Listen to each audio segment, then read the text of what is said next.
Saludos, buenas noches, noche del jueves 9 de noviembre, tiempo para un capítulo más de Y, para un capítulo más de la Y asturiana, una jornada esta la de jueves, muy especial para nosotros ya que finaliza el programa por esta semana. Ya saben que los viernes no tenemos, con lo cual volveremos el martes, con lo cual es sin duda un buen momento para endulzarnos la noche, comernos uno de los caramelos de las tiendas de caramelo, ya lo saben, 4 tiendas en Oviedo, bueno pues en la calle Uría, en el Fontán, en el Centro Comercial Salesas y en la calle Doctor Casal. Además de dulces, además de golosinas y frutos secos, todo aquello cuando quieran para preparar la Navidad, para decorar la casa y más ahora cuando esta casa, bueno pues Caramelo en este caso, se encuentra en su 20 aniversario. Por ahí todo positivo en lo que se refiere a Caramelo. En lo que estamos un poco decepcionados es en que hemos acabado la semana y nadie todavía se ha podido hacer con una de las joyas Anarchy de Steel Jewels, distribuidor oficial en Asturias, en la Plazuela San Miguel número 1 de Gijón. Bueno, pues nadie ha logrado todavía que al introducir una de estas fichas en el volcán, la roca volcánica que aquí tengo, bueno, pues salte. Sin duda, la próxima semana será una nueva oportunidad y cada vez es más fácil, cada vez quedan menos huecos por cubrir, será más fácil que uno de nuestros invitados se lleve uno de esos fantásticos premios. Mientras tanto, vamos a comenzar el programa con la cabecera y rápidamente vamos a degustar un caramelo. Hasta ahora.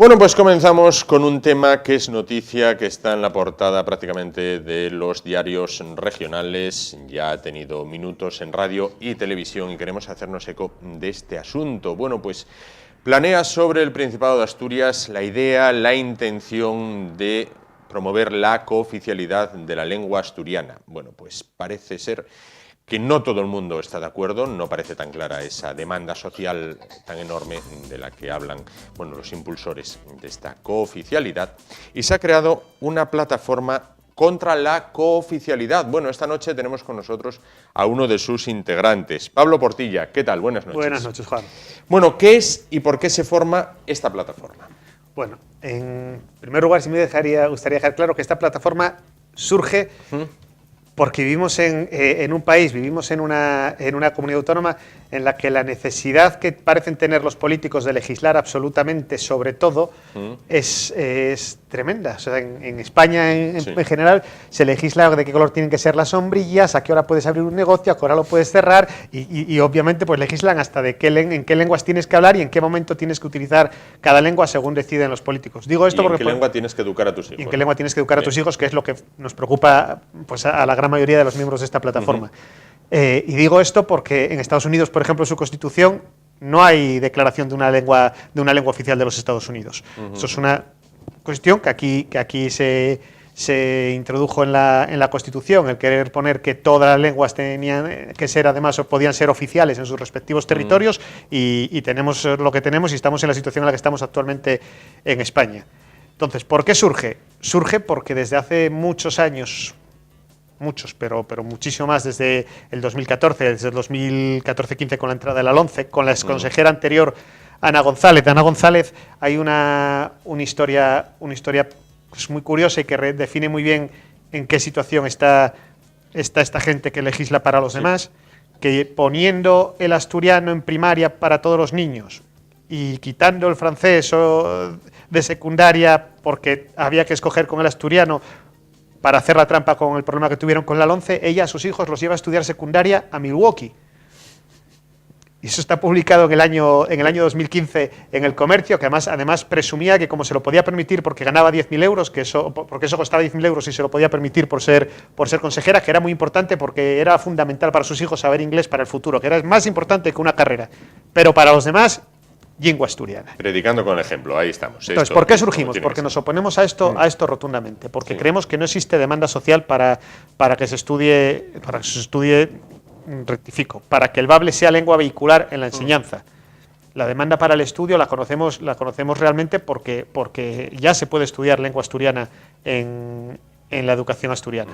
En primaria está esa trampa que hacen ellos con la estadística de que el 50% de los niños estudian asturiano. No es real, es que esos niños solo pueden escoger entre lengua asturiana o cultura asturiana. Bueno, pues la mitad escogen lengua asturiana, pero eso no es que esos niños quieran el 50% de lengua asturiana, porque la realidad es que cuando pasan a secundaria eso ya disminuye al 17% del alumnado, y cuando están en bachiller ya es el 2%. O sea, a medida que tienen más opciones que elegir, la gente no escoge la lengua asturiana como parte de su currículum formativo porque no creen que sea necesario, porque el asturiano que sabemos todos nos sobra y nos basta para vivir en Asturias y para desarrollarnos como nos hemos desenvuelto siempre con nuestro entorno, con nuestros familiares, con nuestros amigos, sin ningún tipo de problema, y lo que quieren hacer es obligarnos a tener que utilizar un idioma cuando ellos quieran, como ellos quieran, en el que tengan que estudiar nuestros hijos para unos fines políticos que no tengo ninguna duda a dónde nos van a llevar, viendo la situación que hay en otras comunidades autónomas en España, como vemos ahora en Cataluña, como pasa en Navarra ahora mismo también, o como está pasando en Valencia.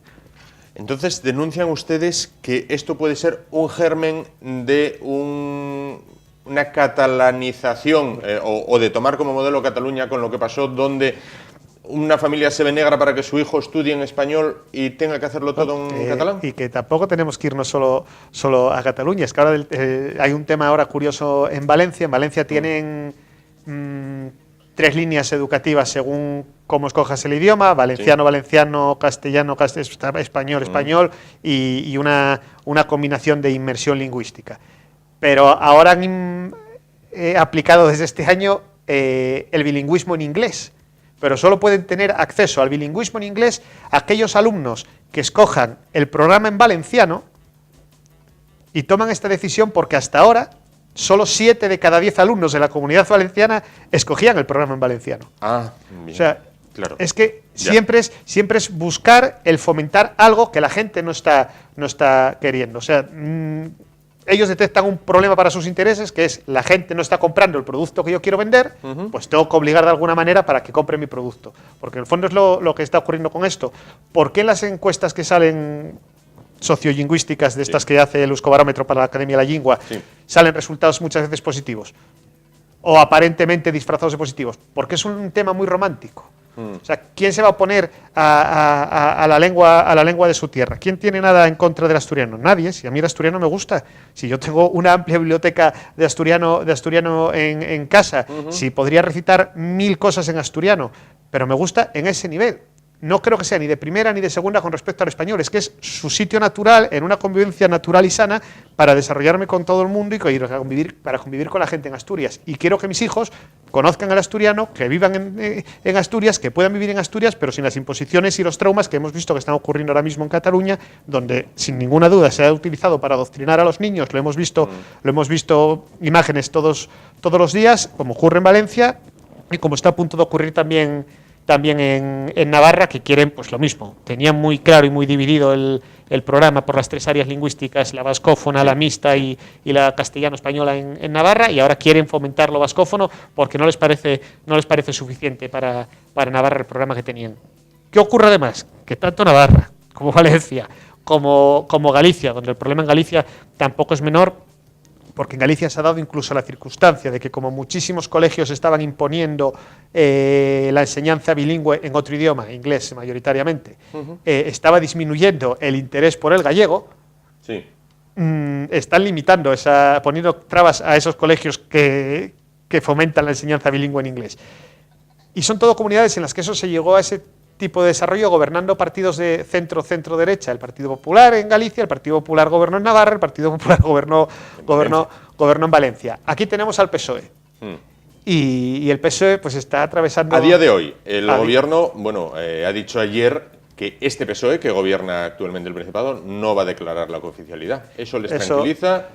¿Les da un margen? Da un margen, pero lo dice el PSOE actual, que parece ser que no tiene nada que ver con el PSOE que viene, porque el PSOE ahora mismo tiene un problema grande dentro, se lo han cargado con... El propio gobierno puede tener el problema dentro, el consejero de Educación... El propio gobierno puede tener el problema dentro, y les queda todavía 1 año y pico de legislatura, pero es muy difícil que eso salga adelante de ninguna manera. Les podrá minar los grupos que estén a favor de que se haga la oficialidad ya de golpe. Lo estamos viendo estos días, los intentos ayer en el Ayuntamiento de Gijón, de Si Son Si Puede y Izquierda Unida, porque se apoyara la cooficialidad del asturiano. O sea, esos grupos van a meter presión. Si es verdad que a nadie engañan, en Gijón ayer fueron grupos comunistas los que van a meter presión, y los que están metiendo presión en la calle no dejan de ser también grupos minoritarios, que sí, que ponen muchísimas pegatinas por la calle, que hacen muchas pintadas, pero son 4 amigos, no representan la realidad de Asturias. Creí entenderle bien cuando me dijo que la idea es poner al mismo nivel para los escolares la enseñanza de inglés, francés, que puede ser la lengua asturiana. Es decir, ¿le quieren dar el mismo valor para luego una futura salida profesional? Ni siquiera. Yo creo, bueno, la salida profesional para los que vayan a ser profesores de lengua asturiana, para nadie más. O sea, lo que quieren es convertirlo, como ya existe en las comunidades autónomas que hemos mencionado, sí, en lengua vehicular para la enseñanza. En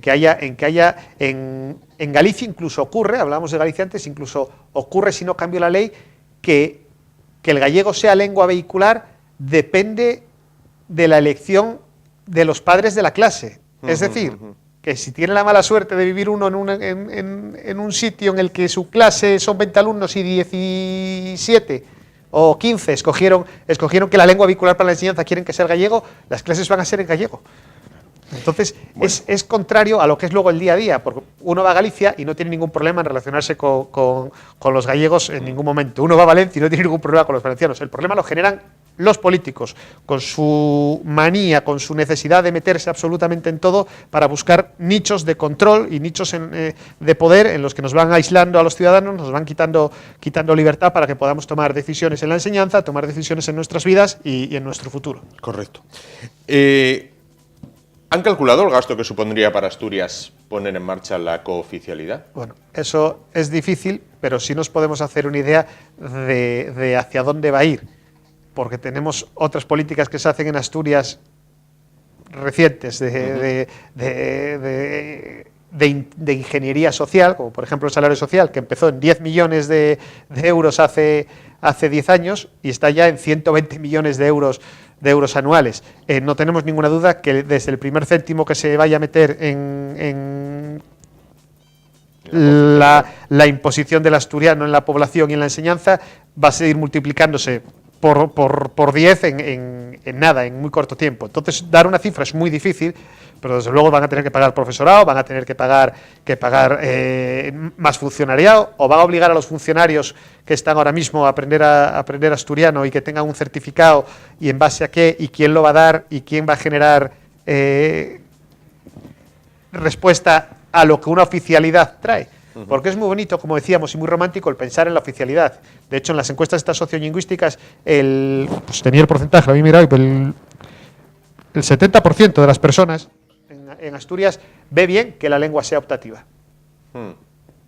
Optativa en la enseñanza. Estas encuestas de la Academia de la Lengua. Entonces, con una encuesta que te está diciendo que el 70% ven bien que sea optativa, tu conclusión es que hay que fomentarlo aún más, porque es que, claro, si 70% piensa que sea optativa, yo lo que quiero es que piensen que tiene que ser obligatoria, como a mí me gusta. ¿Entendería que, por ejemplo, el ente público de comunicación del Principado, la RTPA, sí, tuviera que emitir en asturiano? Bueno, ya tiene sus programas. No, todo, como TV3. Que tuviera, no, eso, o sea, me parecería terrible, pero es que es otro ejemplo más de la raíz de todos los males. Es que las televisiones autonómicas es otro invento de los gobiernos empeñados en legislar absolutamente en todo. Porque cuando alguien quiere montar una televisión, se esfuerza. Tenemos aquí un ejemplo claro de televisión que se esfuerza, de televisión que emite programas, de televisión que la podemos ver todo el mundo en nuestras casas, sin necesidad de tener que estar permanentemente con el presupuesto público para mantenerse. Entonces, lo mejor que nos podría pasar, llegado el caso, es que la TPA cerrase. Eso. Alternativas. Dije llegado el caso. Llegado el caso. Alternativas para el que no esté de acuerdo con esta cooficialidad.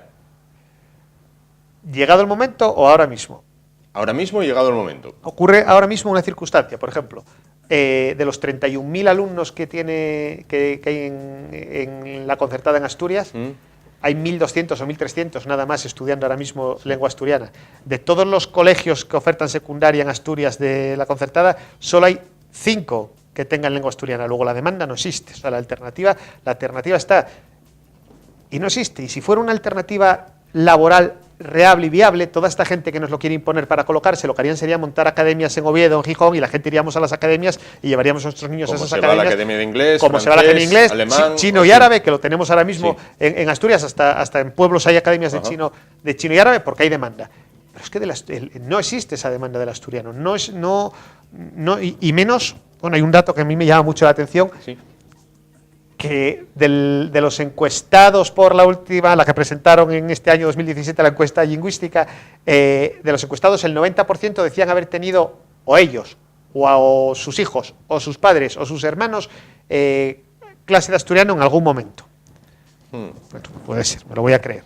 Es discutible, pero voy a creer. Pero es que de ese 90%, el 45%, y eso está ahí en la encuesta para ver, son oficiales, declaraba que lo que había aprendido y leído y visto en esas clases no tiene nada que ver con lo que él cree que es el asturiano y lo que tiene que ver el asturiano. Es que encima ocurre eso, que Asturias es muy plural, Asturias es muy diversa, a medida que vamos al occidente nos acercamos más hacia Galicia, a medida que vamos hacia Cantabria, lógicamente, pues también se cambia el dialecto, como ocurre en muchos idiomas, pero es que aquí además se está intentando forzar de una manera no natural un idioma estándar, que cuando nos dicen, no, es que el español hizo lo mismo. No, el español ha sido en una evolución de siglos, además que en una necesidad de la población que se fue forjando y fue desarrollándose. Y por eso el español aquí en Asturias lo hablamos como lo hablamos y en Andalucía lo hablan como lo hablan. Pero todos nos entendemos. Bueno, ¿les tachan de no asturianos? Continuamente. Pero bueno, por eso demuestra hacia qué nos estamos dirigiendo.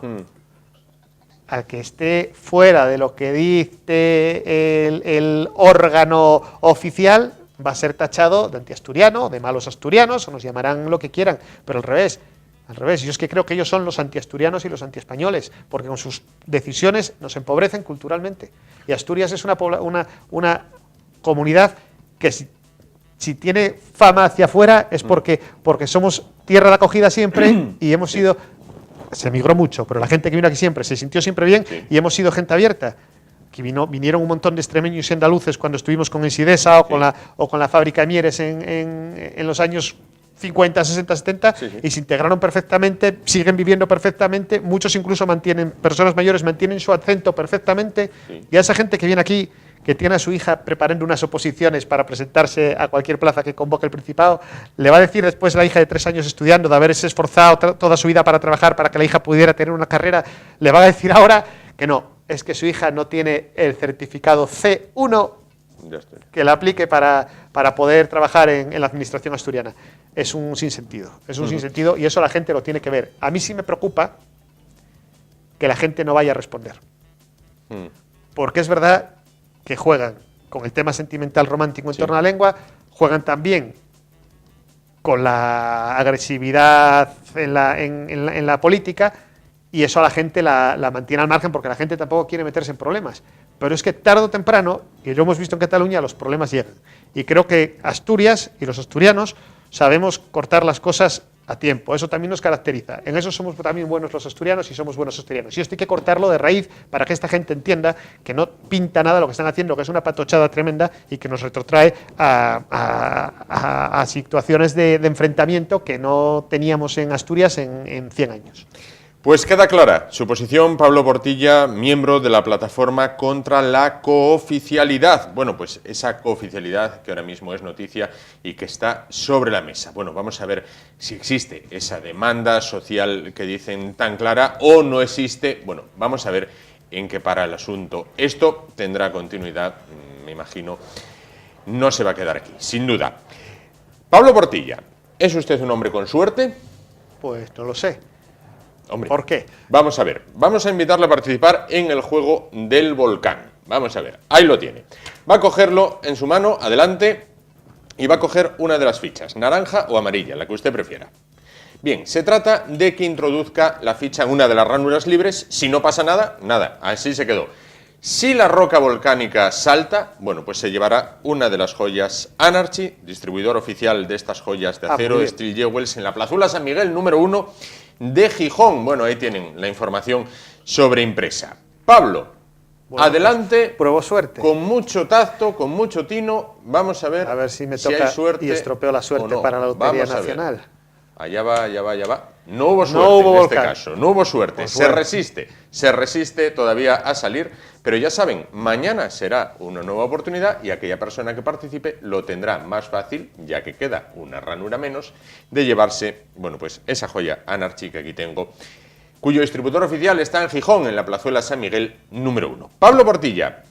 Permaneceremos atentos a ver cómo deriva el tema de la cooficialidad. Veremos si erupciona o no, ya que no erupcionó la roca volcánica. Veremos a ver en qué para el tema y veremos a ver cómo se sustancia esa demanda social que dicen algunos que existe en cuanto al tema. Muchísimas gracias. Sí hemos tenido mucha respuesta en redes sociales de gente que nos ha pedido colaborar y sí quiero desde aquí pues animar también a la gente a que colabora, que contacte con nosotros por las redes sociales y que sobre todo cuando organicemos actos, que organizaremos, vamos a traer a Galicia bilingüe en enero probablemente para que nos cuente también la realidad en Galicia. Y organizaremos otros actos que contamos con que toda esa gente que nos está pidiendo contactar, que haga lo posible por estar, porque es importante que los partidos vean los que somos. El PP se está empezando a pronunciar, de Ciudadanos nos extraña mucho que no se haya pronunciado, sobre todo viniendo de donde vienen y sabiendo cuál es su historia. Es importante que Ciudadanos en Asturias se pronuncie y fuera Asturias pues tenemos claro que no creen en el nacionalismo. Pues bueno, vamos a ver en este tema,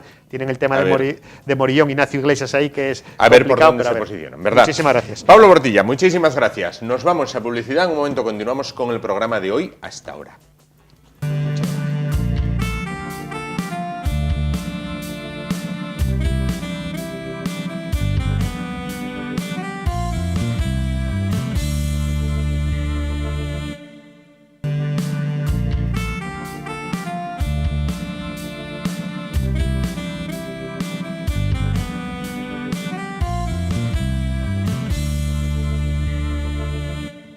Bueno, continuamos. Y si no han cenado, bueno, pues prepárense porque vamos a hablar a continuación de uno de los alimentos quizás más sabrosos que nos podemos encontrar en esta época del año. Decía el otro día, bueno, pues un día de los de allá atrás, el profesor Fidalgo, que todo aquello que nos gusta o engorda o es pecado. Bueno, pues en este caso puede ser incluso hasta peligroso. Vamos a hablar a continuación de setas y lo vamos a hacer con dos personas que conocen, pero que muy mucho, este producto. Se trata de Antonio Sánchez. ¿Qué tal? Buenas noches. Buenas noches. Y junto a él, Juan Rodríguez. ¿Qué tal? Buenas noches. Bueno.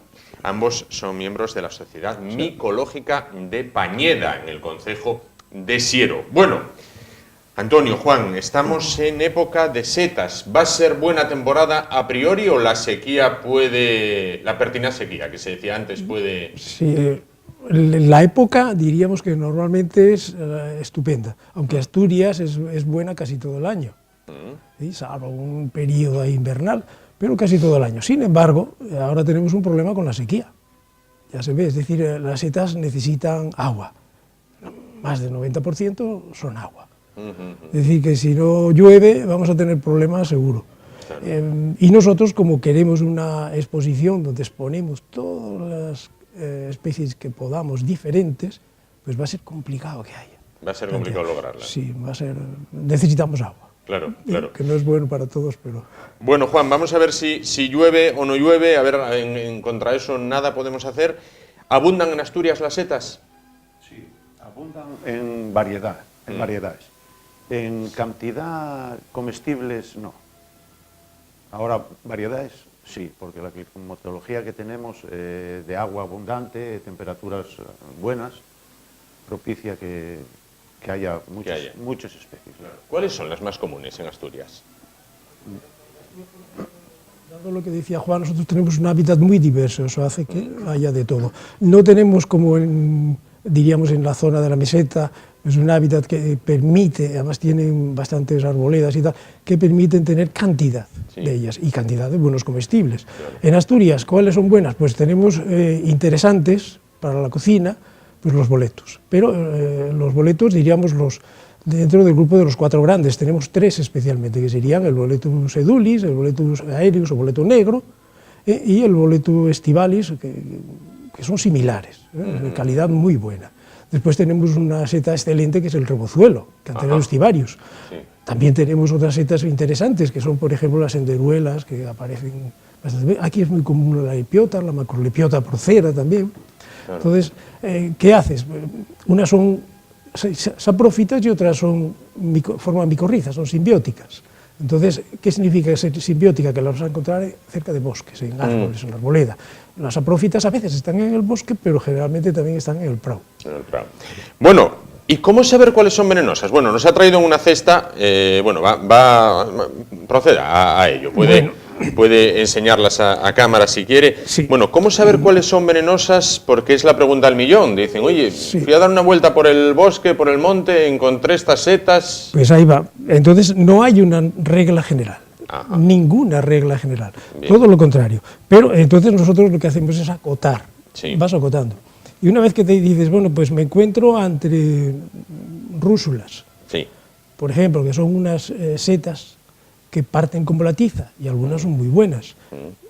Una vez que sabes que tienes delante una rúsula, que parte como la tiza, como los lactarius, pero los lactarius tienen látex, eso no tiene látex, dices, hombre, ¿esta cómo sé si es buena o mala? Pruebo un trocito del pie, y si no es picante, es comestible. Luego ya sabiendo un poco más, sabes cuáles serían las mejores. Ajá. En los lactarius, vas a lactarius deliciosos, una vez que sabes que parte como la tiza y que además tiene látex, pues dices, hombre, ¿aquí qué hago? Pues mira, si el látex es anaranjado, es comestible. Luego ya verías cuál es mejor y cuál tal, hay otro más. Luego el hábitat, ¿de dónde están? Pues en pinares las mejores, de los lactarius. Claro. Cuando te encuentras con champiñones, pues, por ejemplo, llegamos con Tipo este. sí. Nosotros que ya conocemos bastante sabemos que es tóxico nada más verlo. Este es tóxico, por Sí, ejemplo. pero ¿cómo sabríamos? ¿Qué hacemos para...? Aparte se habla de frotar, ¿sabes? Tal. Simplemente Tiramos de navaja. tiras de navaja, lo cortas por acá, verás eso. Pasa que el problema es ese, están secos, y la navaja tampoco da, pero ya se notaría. Aquí queda, en la base, coge un amarilleo muy intenso. Sí. Si lo hueles, da un olor desagradable, en la base del pie. Ahí sí. Es muy desagradable. Sí, es verdad. Eso lo distingue claramente de cualquier otro. Y este amarilleo lo dejamos aquí, al cabo de un tiempo desaparece. Es una oxidación que desaparece en poco tiempo. Claro. O sea, por ejemplo, ya te he dicho qué hacemos con las rusas, con los lactarius, con este para saber si es malo o bueno. Luego, decir que son malas o buenas. Bueno, aquí tenemos otras. Sí, puede. Vamos a hablar de alguna más. Esto es una cosa curiosa también. Fijaros, aquí tenemos setas. La primera que he cogido es saprófita, que es el champiñón. Sí. Aquí tenemos otro caso curioso. Un boleto, el único boleto diríamos que es parásito. Ah, Xerocomus parasíticos. Está parasitando esta otra seta. Sí, Esta sí. otra seta es tóxica. ah, Esta se podría comer, pero es de baja calidad. sí. Y entonces el Xerocomus parasiticus y este es un Scleroderma citrinum, que es tóxico. Se ve, se podemos cortar por aquí, fijar cómo queda la gleba de este color. Ah, claro. ¿Eh? A ver. Sí, Y uno que se parasita queda al otro. como Muy muy bien. oscuro, ¿verdad? Sí, están en buen estado, porque claro, cada uno tiene todavía sus nutrientes. Ahí ya queda un resto de micelio para el escleroderma y el otro, como está aprovechándose del boleto, Claro. del escleroderma, pues muy bien. Luego tenemos, fíjate, cambiando de cosas, Sí. pues esta seta. Esta, sí. Esta, fijaros, esta ya hemos hablado de parásitos, Sí. esta es aprófito también, pero es aprófito de un árbol en concreto, del abedul. De las que vemos saliendo del tronco, Sí, digamos. pero esta es una seta medicinal, interesantísima. Sí. Tiene varias curiosidades, porque además si se hace con ella una especie de té, si se lo machaca, si se hace tal, pues la fatiga la combate, Anda, mira. también, y calma. Va a tener que dejarme unas O sea, cuantas de esas aquí. Tiene otra Sí. propiedad, esta también, aparte de otras más. Es un tema medicinal que no se conoce demasiado, pero si se corta por aquí y se saca, por ejemplo, se le saca la parte esta que se llama de gleba, que es donde está tal, y se sacara esta tirita, Sí. si yo me hiciera una herida aquí Sí. y pusiera esto y lo cubriera, Sí. pues más que probable que no me dejara ni cicatriz después Anda. de un tiempo. Es una Fíjate. cosa curiosísima. Con esta, es algo muy abundante en Asturias, en el abedul, solamente se da en el abedul. ¿Y cuándo? Cuando no el abedul que está sano, porque entonces sería parásito, no es Genial. parásito, es cuando el abedul está ya seco casi, ¿no? Es curioso. Y luego ya, para no decir que todo es así, pues hombre, hay un comestible bastante bueno. Es más bueno, diríamos, la especie tip. Este también es un un rebozuelo, diríamos, pero es una especie diferente. Este se llamaría Cantarellus ametisteus o Cibarius variedad ametisteus. No huele también como Cibarius, pero es un buen comestible. El otro es excelente también. Esto es muy común en Asturias y se consume igual que el otro, es decir, este sirve para todo. Bueno, es muy interesante. Vimos un buen elenco. Y el último ya, verás, para qué tal, fíjate, este, que es un Lactarius, fíjate que hay restos de látex ahí, si lo cortáramos, parte como la tiza, o sea, que son rusos Lactarius, pero al partir le sale un látex. Y este látex es tremendamente picante, muy picante. O sea que no convendría acercárselo a boca, pues no es comestible. Y látex, ya lo veis, es blanco, no sería comestible como los anaranjados. Como los que veíamos antes. Bueno, sí, perdón. Completando la pregunta, era cómo se podía... ¿Cómo saber si son venenosas o no? Sí. Les que conocen, ya les conocen, ya lo saben, pero ante una duda, lo mejor que hacen es consultar en una Claro. Es que eso les iba a preguntar. Ante la duda... Sí, porque este Agaricus xanthodermus, que es un champiñón, o como champiñones que son muy buenos comestibles, lo está confundiendo mucha gente. Claro. De algo tóxico, a algunos no les ocurre nada. Y a otros puede... Vienen al consultarte y dices, yo es que hay algo tóxico, y a lo mejor dicen, no, si yo llevo años comiéndolo y no me pasa nada. Bueno, pues adelante. Aparte sabe mal. Claro. Pero comen. Ante la duda, entonces, no consultar o no las consumir. Y las que son venenosas, ¿hasta dónde son de peligrosas? Bueno, verás. Tú, si sales al bosque y vas a coger una seta y no sabes cuál es, tienes muchas dudas, lo primero que tienes que hacer es cogerla entera. Hay que sacarla entera. Al contrario de cuando sabes que la comes, porque no quieres tierra, quieres que se haga lo más limpia posible. Bien. En cuanto al qué grado de toxicidad, estas que tenemos aquí, por ejemplo, el Agaricus xanthodermus, este pues tiene una toxicidad que son problemas gastrointestinales, que no a todo el mundo afecta, como te decía, hay gente que las come habitualmente. De hecho, hace bastantes años, en Marchica, por ejemplo, y en el Niza, tenían este mismo champiñón puesto en el escaparate, preparado para ser consumido. Bueno. Hubo un tiempo que entonces Armando, que era presidente honorífico de la Corra, entonces era presidente de la Corra, entró a advertirles, dice, oye, bien, cuidado si queréis comerlo, pero al menos no los pongáis. Claro. Bueno, pero ¿pueden ser venenosas? Mortales. ¿Hay mortales algunas? Sí, fíjate, recuerdo en una charla que daba una farmacéutica hablando de los problemas hepáticos y demás, y dice, bueno, el hígado es un órgano muy resistente. Dice, hombre, ¿qué le puede afectar que el hígado no soporte? Pues alguna seta. ¿Alguna seta? Me dijo, claro. ¿Y qué setas? Pues las amanitas, sí. Las lepiotas pequeñitas, sí. la Galeina marginata, pero las amanitas y las lepiotas pequeñitas tienen una característica. Claro, dígame. No, una característica importante también. Primero, láminas blancas, las dos. Luego las amanitas tienen su volva, generalmente. Sí. Bueno, entraríamos ya en detalles. Mucha disquisición, sí. Y habría que entrar, bueno, claro. Así. Sí, perdón. Sí, como aquí en Asturias tenemos mucha variedad de especies, están casi todas las más peligrosas que mortales. Unos abunden más que otros, pero les tenemos todos. Prácticamente todos. Claro. Bueno, les oigo hablar y vamos a ver, dices, bueno, salir a dar una vueltina por ahí y coger setas no es un juego de niños, quiero decir, hay que saber. O sea, no se trata de que yo, que no tengo ni idea, mañana dé una vuelta por el bosque y me dedique a cortar setas porque sí. Esto requiere un aprendizaje, requiere una experiencia y requiere un conocimiento, bueno, importante. Y algo más. Fíjate, porque en general hay gente que toda la vida cogió setas, pero ha cogido las mismas siempre. Claro. Y se encuentra un día, pues tiene dos cosas que han ocurrido ya. Uno es que se le haya salido otro tipo de corra bastante parecida, próxima, y las haya confundido. O bien que vaya en grupo a coger setas y alguno de ellos coja una seta que es más peligrosa. Que no debía. Y el responsable, diríamos, el que conoce algo, pues no las revisa todas. Y al final lo acepta todo. Eso ha ocurrido. Ha ocurrido cuando se cogieron, por ejemplo, se va a coger champiñones y se encuentra con una manita faloides o alguna manita faloides que es mortal. Una sola seta puede ser mortal. Qué barbaridad. ¿Qué ocurre? Quien sepa algo sabe que los champiñones nunca tienen las láminas blancas. Claro. Y luego el hecho que decimos nosotros de cortarlo completo y tal, La volva, el champiñón no tiene volva. La volva solo hay dos géneros que tienen aquí, que son las volvarias y las amanitas. Entonces, sabiendo lo de la volva ya dices, cuidadito, o sea, una manita cesárea, claro, que es una exquisitez. Claro. Bueno, una curiosidad que tengo, ¿por qué recogerlas en cesta y no en bolsa? Sí, por lo mismo. ¿Cuál es el tema de la cesta? Es importante porque se airean, ¿no?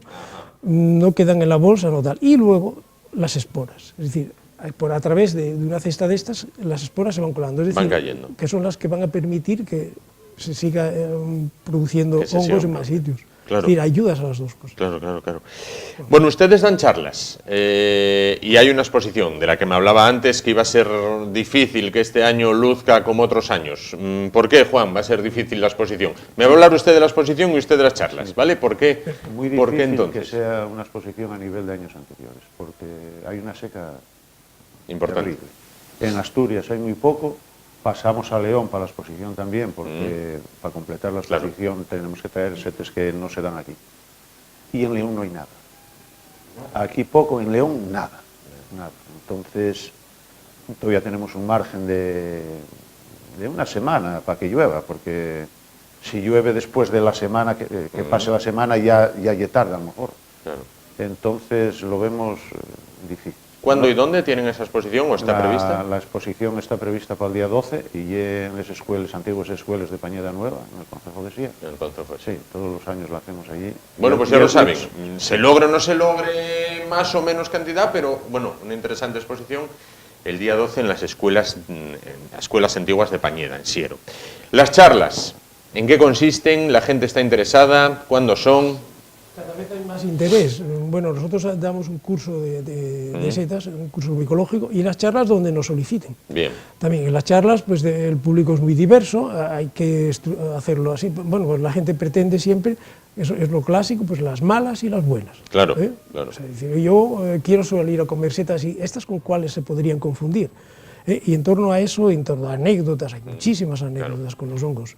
O sea, el tema cuando se habla de la cocina, por ejemplo, dices, bueno, la cocina, dice, es una buena seta. Bueno, a nosotros ya nos pasó el caso de preparar una comida donde había gente conocida de aquí y expertos en cocina, donde en una ocasión tuvimos que organizar una cena con la gente de la Orden de Sabadiego, de Loreña, ellos aportaban el Sabadiego, nosotros teníamos que aportar setas, y claro, el Sabadiego ya estaba, lo tenían ahí, claro. Nosotros salimos a por setas, claro. Y una vez que salimos a por setas, pues resulta que no había nada, tuvimos que ir a León, íbamos a León y encontramos una setilla que dice, bueno, cuando no hay ninguna está esta, sí. Que te dan unas recetas por ahí que es muy triste, y veníamos y no teníamos nada, y esta, ¿y qué hacemos? Pues hay que comprar setas también, y cogimos el producto Osteatus, que es la seta cultivada, sí. Entonces llegamos al restaurante, se preparó rápidamente allí la cena y tal, con una chica, y dice, ¿y cómo las preparas? Dice, bueno, ¿cómo se te ocurra? Mira, a ver cómo puedes y tal. El caso es que yo estaba con dos personas muy conocidas aquí, que ya han muerto, un gran micólogo y tal. Bueno, pues, no vamos a comentar qué tal, pero fue muy curioso. Nos preparó las primeras setas que parecía que no valían para nada, nos hicieron rebozaditas y tal, y estaban exquisitas, les encantaron. Cuando dijimos las que eran bastante, bueno, pues es un comestible aceptable, tal, pues bueno, pero estuvo estupendo. Pero en la siguiente ocasión resulta que va y nos saca un revuelto. Sí. Un revuelto, pues, ¿con qué seta? Con el Pleurotus osteatus, como de siempre. Y comentan los dos, miran, yo estaba en medio, miraba uno para otro, y dice, en mi vida he comido un revuelto tan rico como este. Entonces, al final, cuando les dijimos la seta que era, pues tuvieron que ir hacia adelante. La consecuencia es, pues estuvieron hablando de quién era el cocinero, la cocinera. Claro. La cocinera era una chica joven.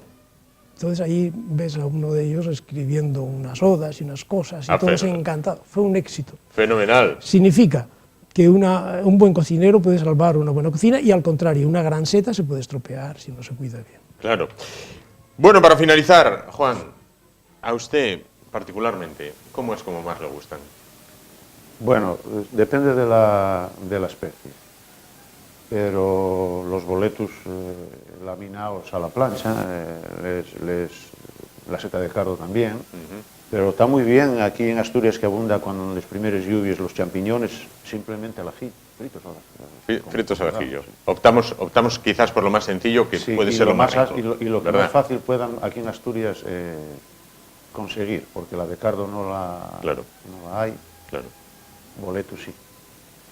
Pues Antonio Sánchez, Juan Rodríguez, miembros de la Sociedad Micológica de Pañeda, en el Concejo de Siero. Muchísimas gracias por estar esta noche con nosotros y acercarnos lo que es el apasionante y difícil mundo de las setas. Recalcar lo que nos decían ellos. Ante la duda, siempre preguntar. O ante la duda, quizás, aquellos que sean más temerosos, dejarla donde está, no la coger, quizás.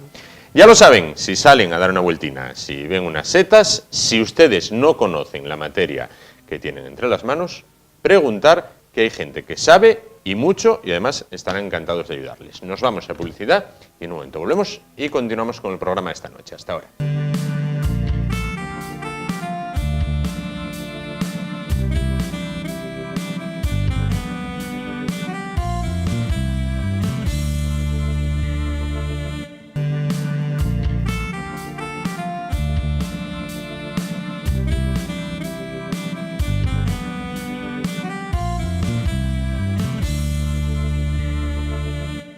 Bueno, continuamos y lo hacemos hablando de investigación vinculada a la Universidad de Oviedo. Recordarán que hace unos días, bueno, pues hablábamos con una joven investigadora adscrita al Observatorio Marino de Asturias, que nos hablaba acerca del descubrimiento de una nueva especie, de un nuevo pepino de mar. Bueno, principalmente nos contaba qué es un pepino de mar. Bueno, pues hoy vamos a continuar con el tema del Observatorio Marino de Asturias y tenemos con nosotros a Laura Miralles, investigadora de la Universidad de Oviedo. ¿Qué tal? Buenas noches. Buenas noches.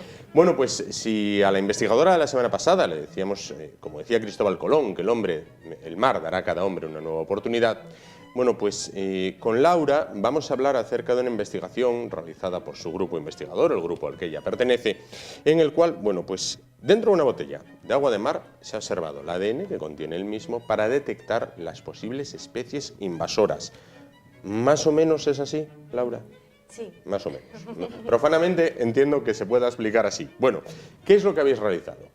Bueno, pues lo que hemos hecho ha sido coger una botella de agua. ¿Cualquiera? ¿Una botella normal? Sí, procurando bueno, que sea una botella que esté limpia, Sí. que no, es decir, que no contenga ninguna impureza ni nada. Entonces la rellenábamos con agua de mar y nos la llevábamos al laboratorio. Y como todos sabéis, sobre todo si estáis de ver CSI y todas estas series, los seres vivos vamos dejando trazas de ADN en el ambiente. Sí. Entonces en el mar es lo mismo, los organismos que viven en el mar pues van dejando parte de su ADN.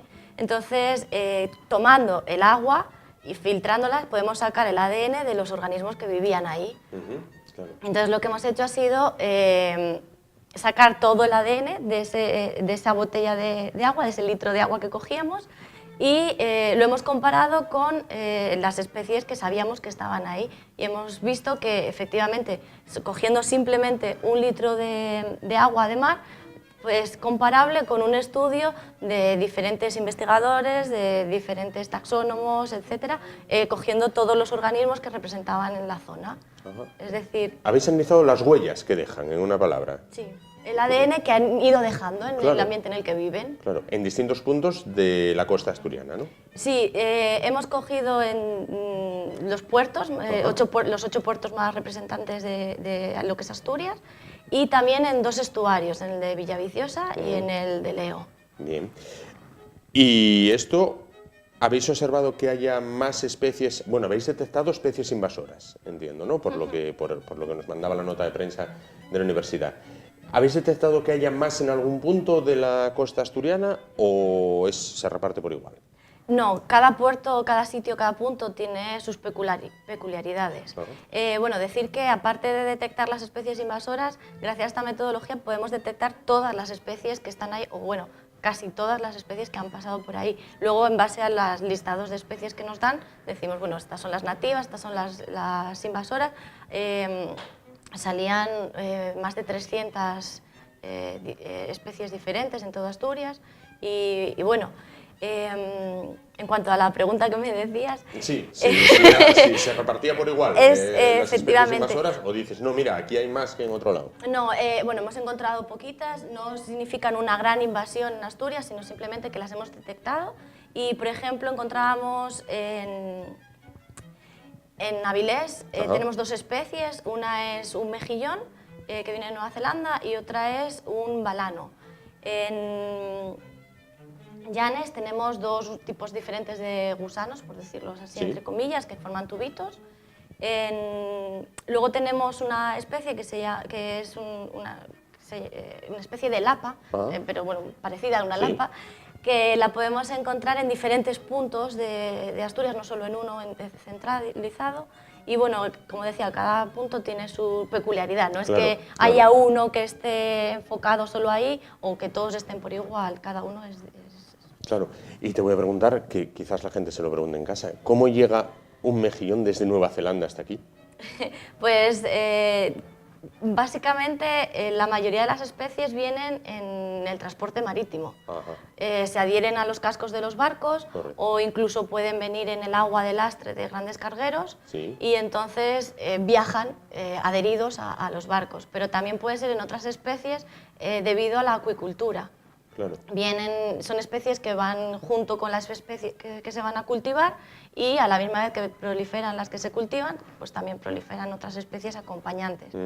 Y en otro caso puede ser que las especies que se cultiven no sean especies nativas, sean especies exóticas, y si se escapan de las granjas, pues también pueden proliferar y convertirse en una invasión. ¿Y se adaptan perfectamente?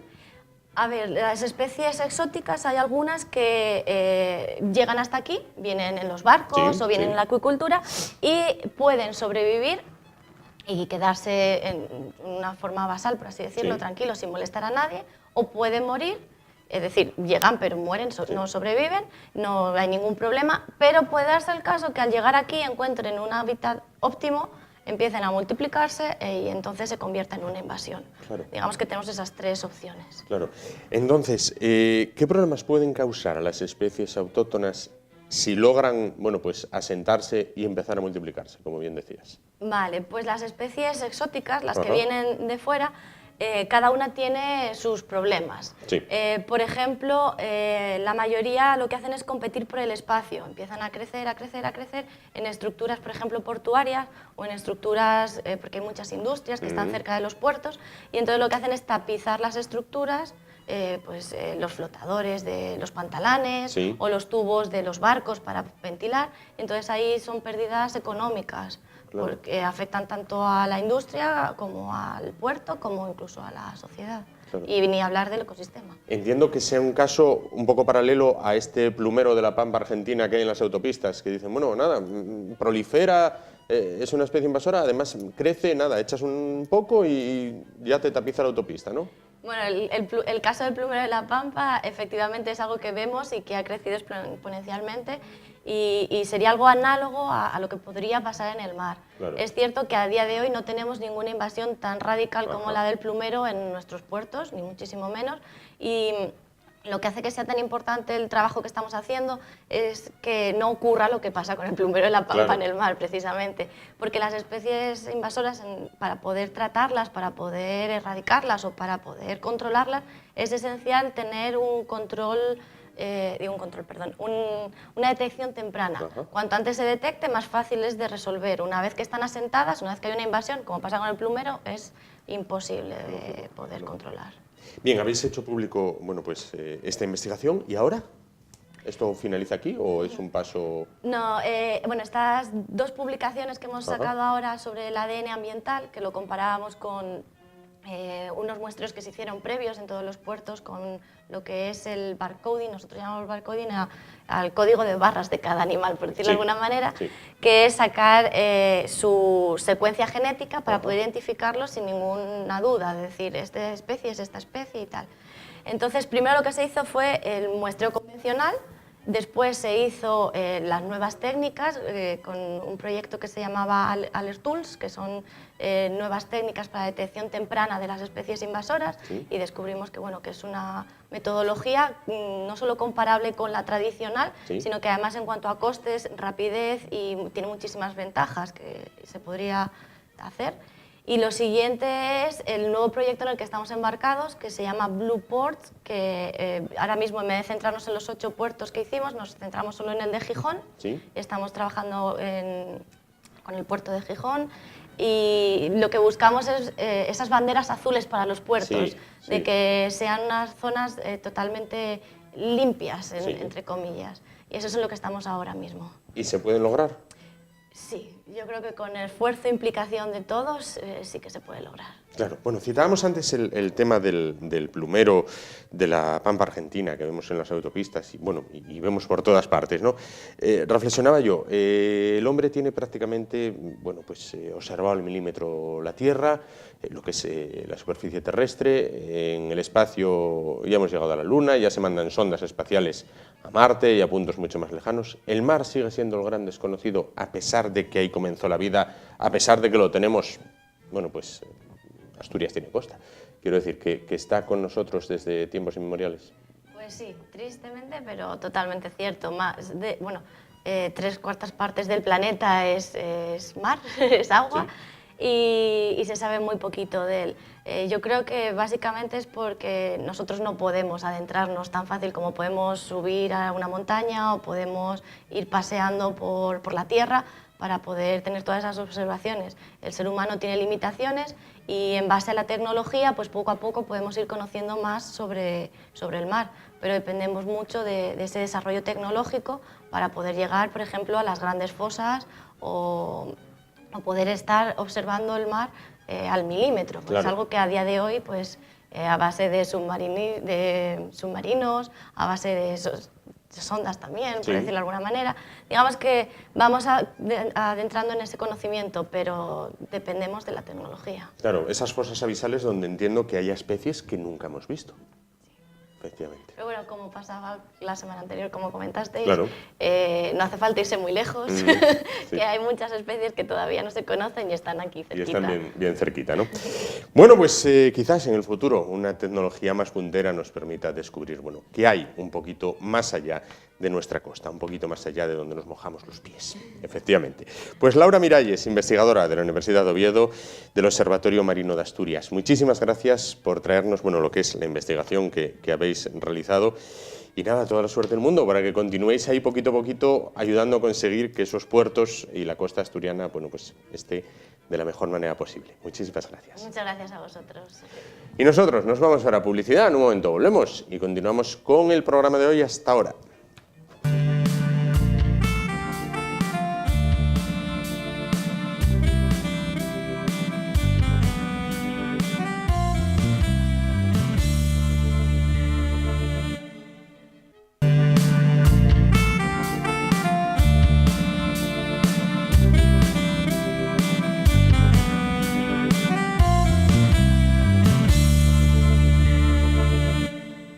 Pues volvemos prácticamente para despedirnos, para decirles que volvemos el martes a partir de las 10 de la noche aquí en el YE de Asturias Televisión. La semana en la que esperamos que ya, por fin, bueno, pues el volcán erupcione, el volcán que ahí tenemos y en la que podremos seguir disfrutando de los productos de Caramelo, porque recuerden, la Navidad se acerca y no es tarde para dejar la casa decorada, bien decorada y para endulzarnos el día. Hasta el martes, buen fin de semana.